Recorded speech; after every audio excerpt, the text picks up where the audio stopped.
제사의 원리를 말씀을 드렸어요. 제사의 원리, 제사의 원리는 우리가 하나님 말씀대로 순종하고 그리고 그 증거로 하나님 앞에 예배를 드리는 것이 그것이 제사의 원리다. 예배의 원리다.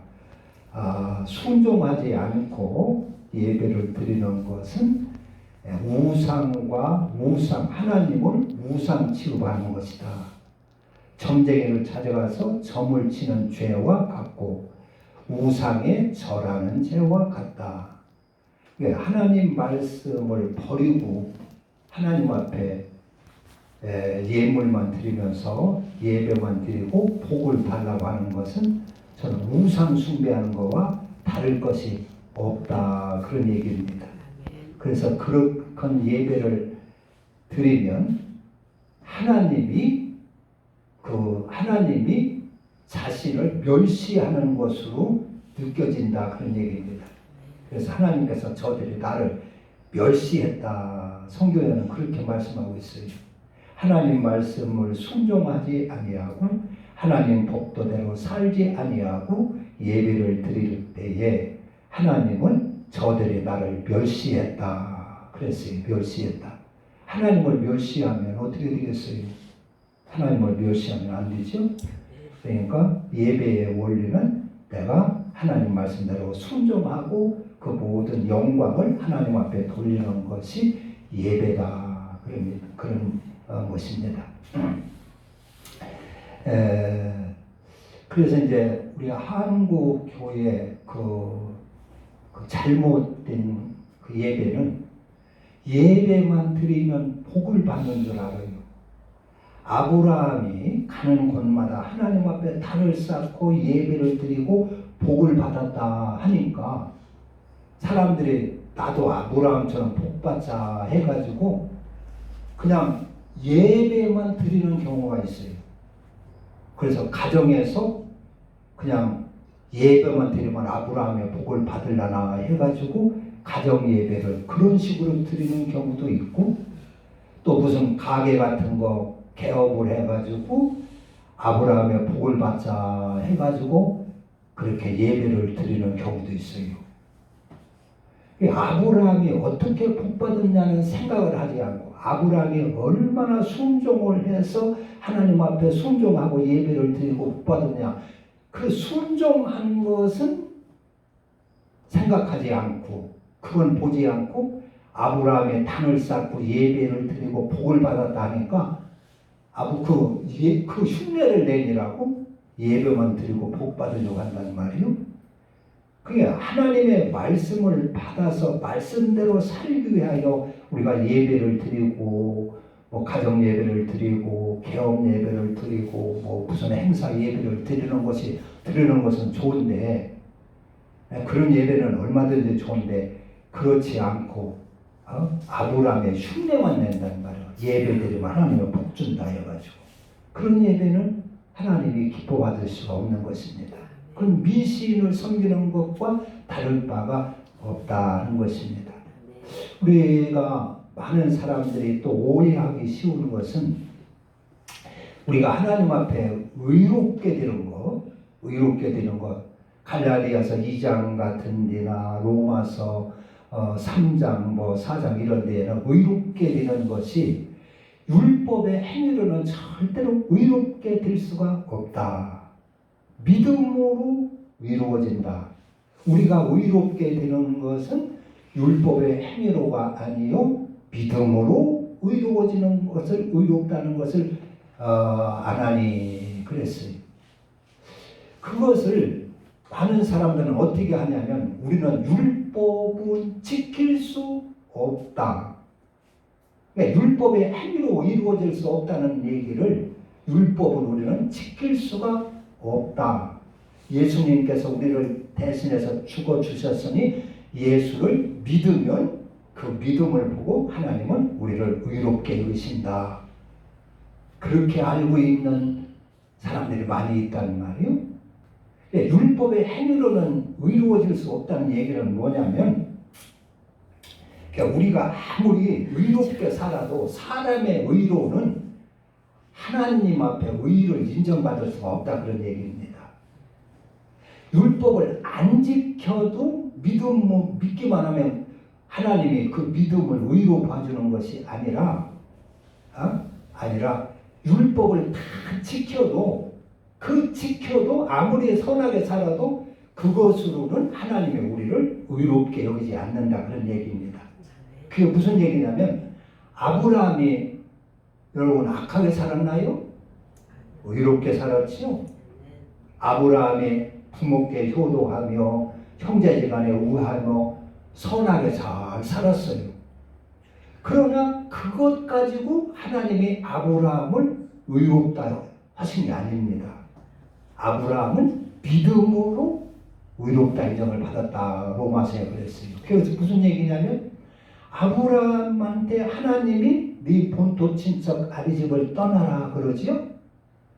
그러면은 아브라함이 그래서 하나님 말씀을 듣고 떠났는데 하나님을 믿지 않으면 떠날 수 있어요? 없어요? 하나님을 믿지 못한다면 절대로 떠날 수가 없는 얘기입니다. 아브라함은 본토 친척 아비집을 떠나라고 해서 떠난 것은 하나님을 철저같이 믿었기 때문에 그런 것입니다. 그래서 하나님이 아브라함의 그 믿음을 의로 보셨다 그런 얘기예요.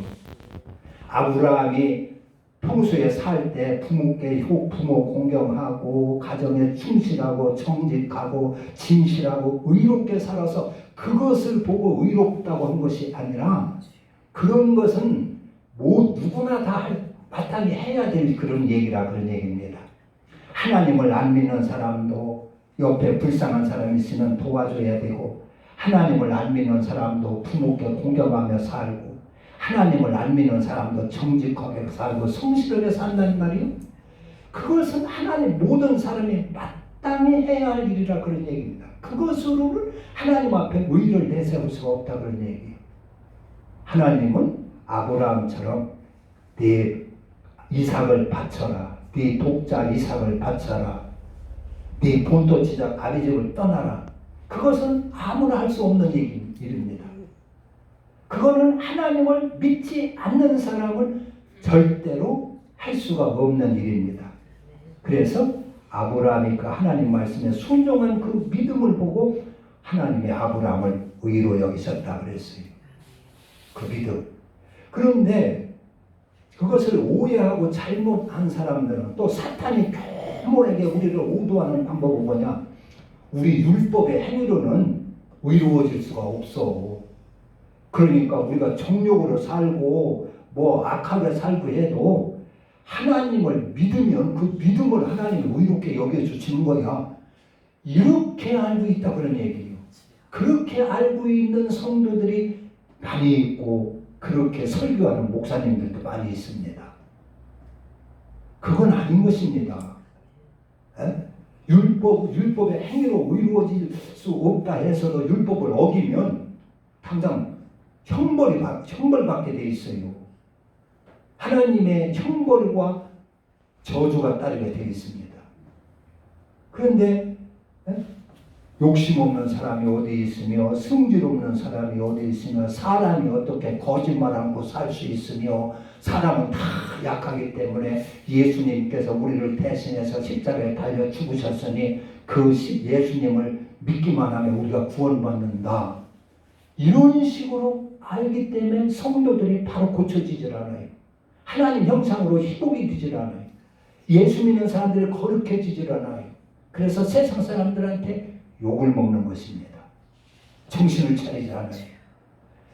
율법의 행위로 의롭지 못하다고 하는 것은 율법을 암만 지켜서 우리가 부모께 효도하고 거룩하게 정직하게 살고 진실하게 살고 도둑질하지 않고 살인하지 않고 그렇게 정직하게 살아도 그것으로 하나님이 의로워질 수 있는 것은 아니라 그런 얘기입니다.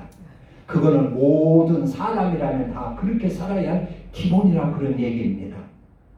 하나님이 노아에게 방주를 지으라 했어요. 그래서 하나님은 세상 사람들이 다 생각과 계획이 악했는데 하나님이 볼 때 노아만큼은 당세에 의로운 자다. 그래서 노아를 방주를 지으라 했어요. 그 방주 짓는 것은 하나님을 믿지 않는 사람은 도무지 할 수 없는 일입니다.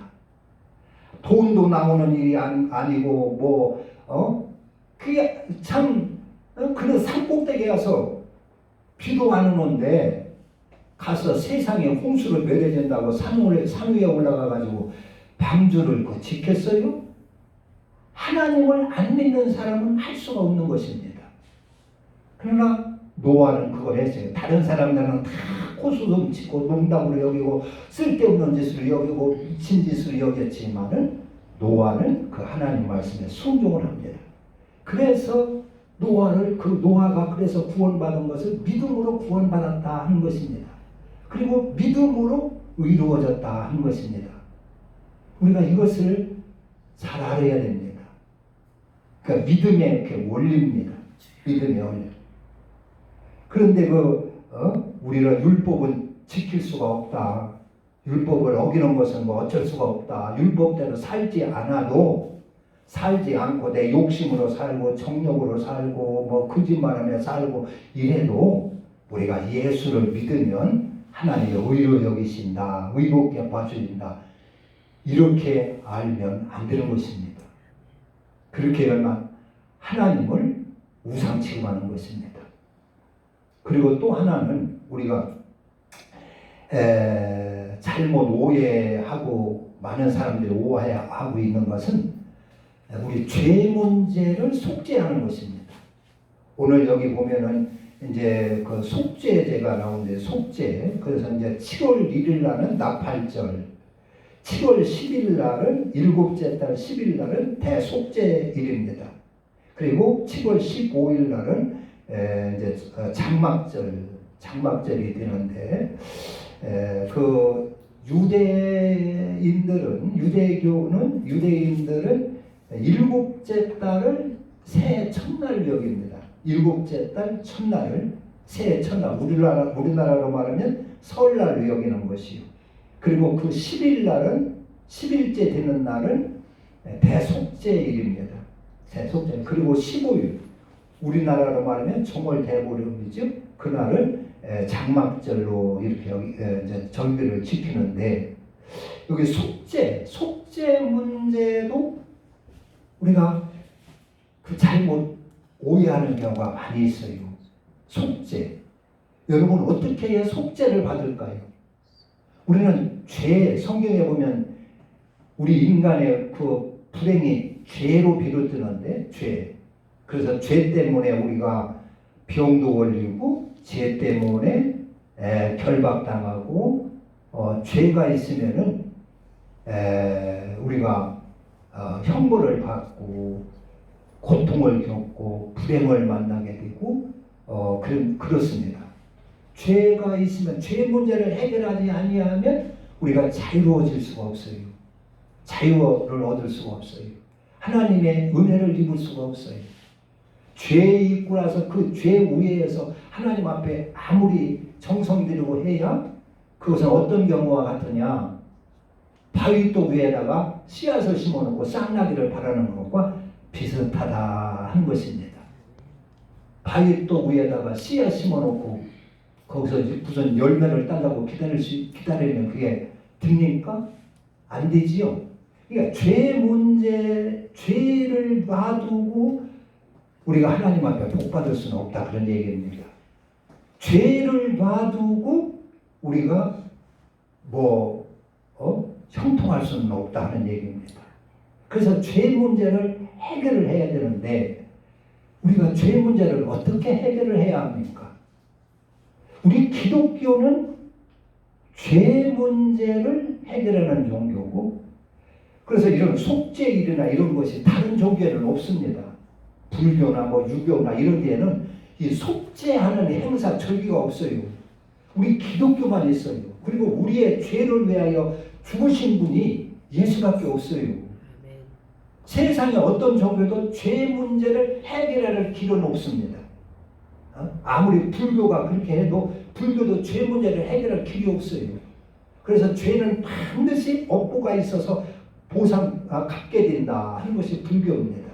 그런데 우리 기독교는 속죄일이 있고 속죄제가 있고 예수님이 우리를 대속하신 일도 있고 그래서 예수님은 구속주라 그러는 것입니다. 죄 문제를 다루고 죄 때문에 고민하고 죄를 어떻게 해서도 죄를 멸하려고 하는 것이 우리 기독교입니다. 죄에서 구원받는 것이 그게 구원입니다. 그래서 우리가 그런데 이 속죄를 어떻게 받느냐 하는 것입니다. 속죄 받는 거 그냥 믿습니다 하면 교회만 나오고 예수만 믿으면 죄가 다 용서되는 줄로 그렇게 알고 있는 사람들도 많이 있습니다. 여러분들은 어떻게 알고 있습니까? 속죄 어떻게 내가 지금까지 평생 쌓고 쌓여진 바벨탑처럼 쌓여진 이 죄 문제를 어떻게 해결하느냐 하는 것입니다. 어떻게 이 죄에서 벗어나는 것이냐 하는 얘기입니다. 이 죄 문제 하나님은 이 죄 문제를 어떻게 해결하도록 우리에게 허락하셨느냐? 그것은 깨닫고 통회하는 것입니다. 깨닫고 예수님이 내 죄를 대신해서 돌아가셨으니까 믿기만 하면 된다. 이거는 잘못하면 큰 오해가 될 수가 있는 얘기입니다. 하나님은 우리의 죄를 스스로 깨닫고 통회하면 돌이켜서 해결하도록 했어요. 돌이켜서. 오늘 여기 이제 7절에 보면 7절 일곱째 달 열흘날에는 너희가 성회로 모일 것이요 너희의 심령을 괴롭게 하며 이게 일곱째 달 열흘날의 대속죄일인데 이때에 심령을 괴롭게 하며 아무 일도 하지 말 것이니라. 그러니까 심령을 괴롭게 하라는 것이 뭐냐? 자기의 죄를 돌아보고 통회하고 자복하고 돌이켜라 그런 얘기입니다. 이 죄에서 돌이킬 수 있는 길은 자기밖에 없습니다. 어린 자식이라도 아무리 그가 잘못해도 부모가 매를 쳐도 그가 스스로 깨닫고 돌이키지 않으면 어떻게 할 도리가 없어요. 어린 자식이 자꾸 거짓말하며 산다는 말이요. 그래서 거짓말하고 사는데 그것이 부모가 고쳐주지 않습니까? 그래서 붙들어다가 막 매를 쳤어요. 그래도 그가 거짓말하면 안 되겠구나.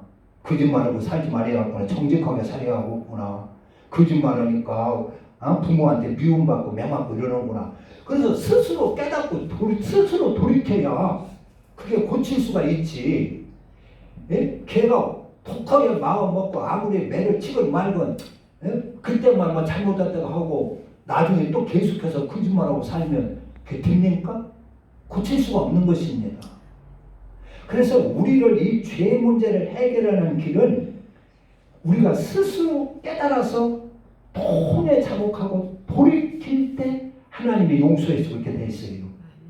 그걸 아시냐? 그럴 때 예수님의 피의 공로를 힘입을 수가 있는 것입니다.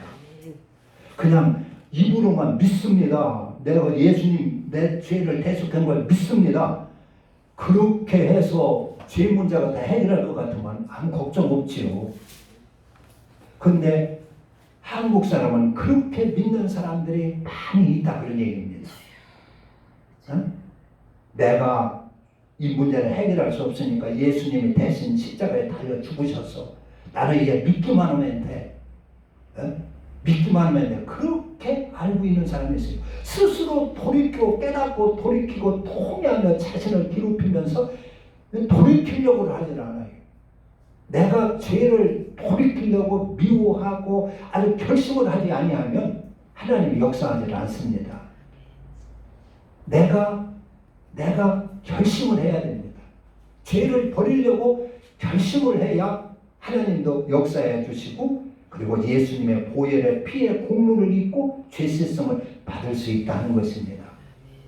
그 대속죄일은 이제 7월달 첫째 날에 나팔절이라고 그러는데 이제 이것을 예수님 이건 나팔절 예수님도 재림하실 때 천사장의 나팔 소리와 함께 재림한다 해서 예수님이 재림할 때 이 나팔절에 재림할 것이다. 뭐 이런 말씀을 이런 해석을 하는 분들도 많이 있는데 이 나팔절은 대속죄일을 준비하게 하기 위해서 그런 겁니다. 나팔을 부는 겁니다. 7월 10일 날이 대속죄일인데 대속죄일이 어떤 날이냐면 서로 자기의 죄를 속죄하는 날입니다. 속죄하는 날. 그냥 하나님 앞에 제사만 그냥 양만 소만 잡아서 드리면 하나님이 다 용서해 주는 것이 아니라 내가 열흘 동안 준비를 하고 속죄를 하는 거예요. 나팔이 딱 부르면 속죄를 하는 겁니다.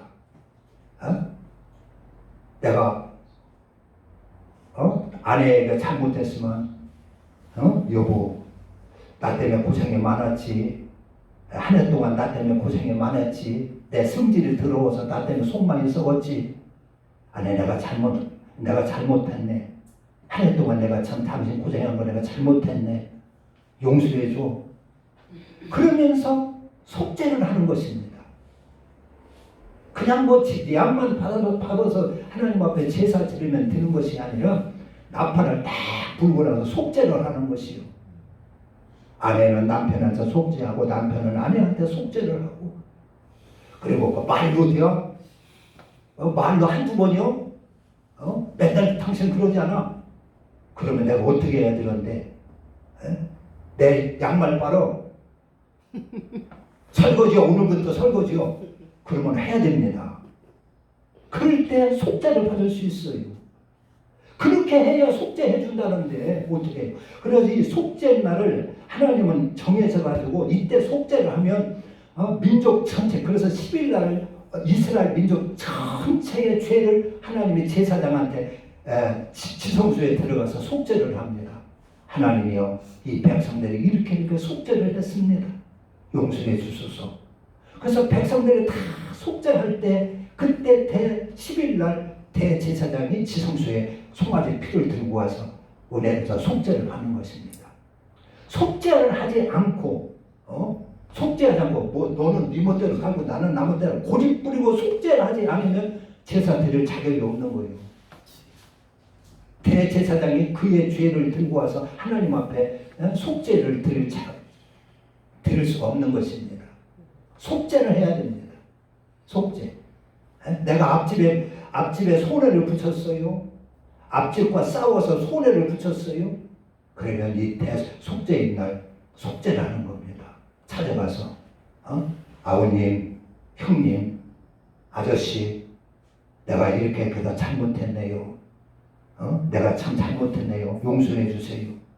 그 말로 돼요? 그럼 어떻게 할까요? 제가 어떻게 해야 용서를 받을 수 있을까요? 저 산에 가서 나무 열심히 해와. 그럼 열심히 해야 됩니다.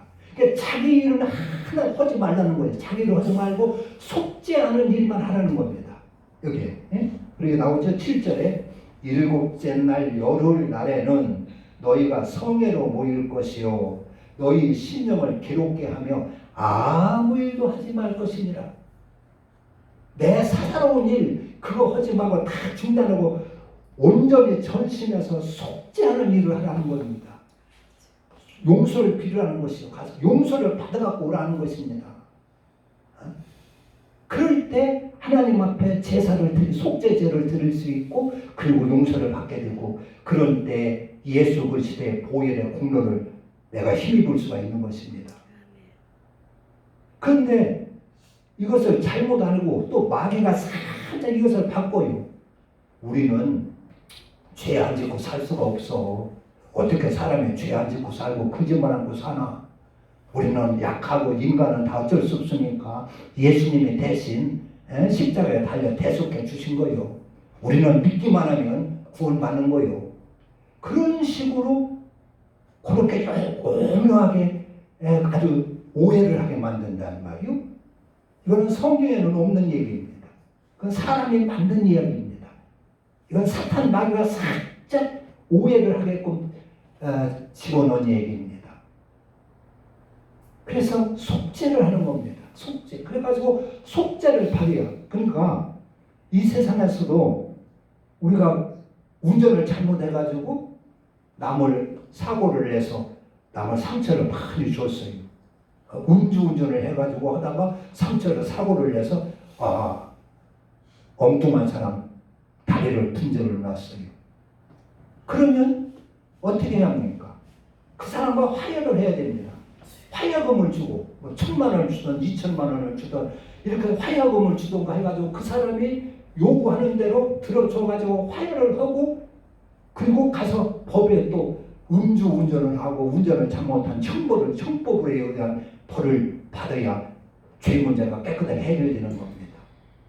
그런 것처럼 우리가 잘못이 있으면은 그 사람 찾아가서 내가 속죄하는 것이요. 속죄하고 그 사람한테 용서받고, 뭐 아버님 뭐 그것 가지고 그러나, 나도 마찬가지에 나도 자네한테 잘못한 거 별로 없네, 잘한 거 별로 없네, 너무 그래 신경 쓰지 말게, 그런 거 마음 쓰지 말게, 그렇게 해서 순순하게 다 용서를 해주면 좋지요. 그렇게 해서 화해를 하라는 것입니다. 어떻게든 간에 뭐 밥을 한 그릇 사줘서 화해를 하든 뭐 선물을 사줘서 화해를 하든 화목하면 화해를 하라는 것이요. 그 마땅하지 않습니까? 하나님의 법도가 이거 얼마나 귀한, 얼마나 이게 멋있습니까? 얼마나 이게 타당합니까? 하나님은 그러라는 것입니다. 그리고 나서 하나님 앞에 속죄 제사를 드려야 하나님이 받아주시고 죄를 싹 용서해 주시고 씻어준다, 그런 얘기입니다. 그게 속죄의 원리입니다. 그래서 신약에서도 예수님이 그러지, 너희들이 제단에 와서 예물을 드리려다가 원망들을 일이 생각나거든, 제단에 예물을 놓고 먼저 가서 화해를 하고 오라 그랬어요. 그리고 나서 예물을 드리라 그랬어요. 그래야 하나님 그 기뻐 받으시고 너희 죄가 탕감된다, 속죄가 된다 그랬습니다. 그러니까 이 속죄의 원리를 오해하고 그런 믿음을 갖고 있는 사람들이 많이 있습니다.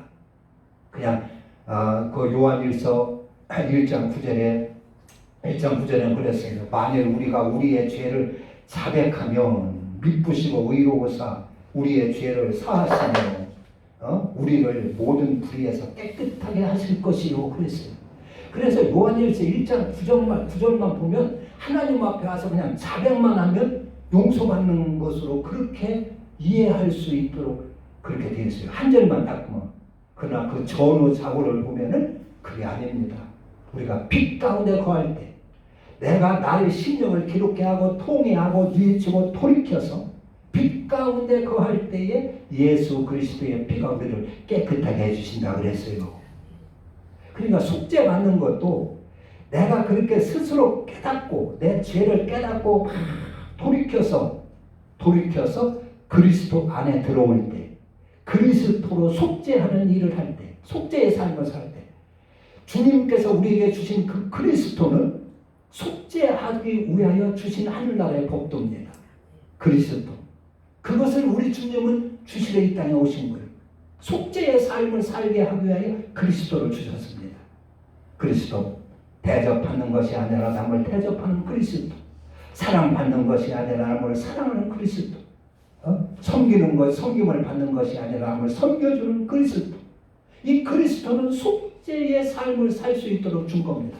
그러니까 대접받는 게 없어요. 죄인이 용서받는데 뭐 대접을 받으려고 합니까?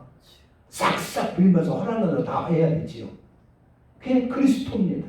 그건 속죄법입니다. 그래서 이 속죄일 날 속죄 받는 것도 내가 그리스도 안에 들어와서 내가 속죄의 삶을 살아야 된다는 것입니다. 여러분 속죄 한번 해보셨습니까? 속죄를 받아보셨습니까? 속죄를 해야 내가 다시 그 죄에 빠지질 않아요. 속죄를 하지 아니하면 계속 거기에 빠지게 돼 있어요. 내가 잘못했을 때 다 찾아가서 속죄를 받아야 다시는 그 죄에 빠지지 않습니다. 그러면 내가 새 사람이 됩니다. 그게 이상합니다. 그렇지 않고 그냥 넘어가, 내 자존심 때문에 못하지 않습니까? 그냥 넘어가면요 계속 그 문제가 계속 거듭되게 돼 있어요. 거듭 싸우게 돼 있어요. 그래서 그 속죄를 거쳐야 내가 새로워지고 새 심령이 되고 그 죄에 다시는 빠지지 않고 아내를 미워했던 그 아내가 다시는 미워지지 않고 남편이 다시는 미워지지 않고 속죄를 해야 그런 것입니다. 속죄를 하려면 안 되는 것입니다. 그래서 속죄법을 주셨어요. 이 속죄를 하면 그래서 이스라엘 백성들은 이 속죄날을 막 기다리는데 그래가지고 나팔만 울리면 속죄제 대속죄일이 왔다 해가지고 기뻐하는데 속죄일이 대속죄날 속죄를 받으면 문둥병이 나서 버리는 거예요. 내 막혔던 길이 탁탁 열리는 거예요. 질병이 고쳐지는 거예요. 대속죄날 결박이 풀어지는 거예요. 저주가 떠나가는 거예요. 그러니까 속죄날을 기다리는 것입니다. 그러니까 속죄가 이루어지면 하나님의 놀라운 은혜가 임하는 거예요. 이것이 대속죄일입니다. 그냥 건성을 보낼 것이 아니라 우리는 이 날은 온 국민이 전부 다 그러니까 부끄럽지 않는 거예요. 너나 나나 할 곳에 다 찾아가서 내가 잘못했다고 하고 속죄하고 용서를 빌고 하기 때문에 부끄럽지 않아요. 자존심이 별로 상하지 않아요. 그런 제도를 하나님이 우리에게 주셨어요. 이게 얼마나 참 하나님의 사랑이 많으시고 멋지신 분인지 알 수가 없어요. 우리도 이런 거 한번 해봤으면 좋지 않겠어요? 그래가지고 모든 담이 다 허물어지고 이웃 간의 담이 허물어지고 형제 간의 담이 허물어지고 그래서 그렇게 하면 얼마나 화목하고 얼마나 인생이 행복할 수가 있겠느냐 하는 것입니다. 하나님은 이를 위해서 속죄를 주셨습니다. 그래서 우리는 믿음의 원리라든가 이런 속죄의 원리를 잘 알고 이대로 하면은 하나님의 복이 반드시 임합니다. 하나님의 놀라운 축복이 있을 것입니다. 기도합니다.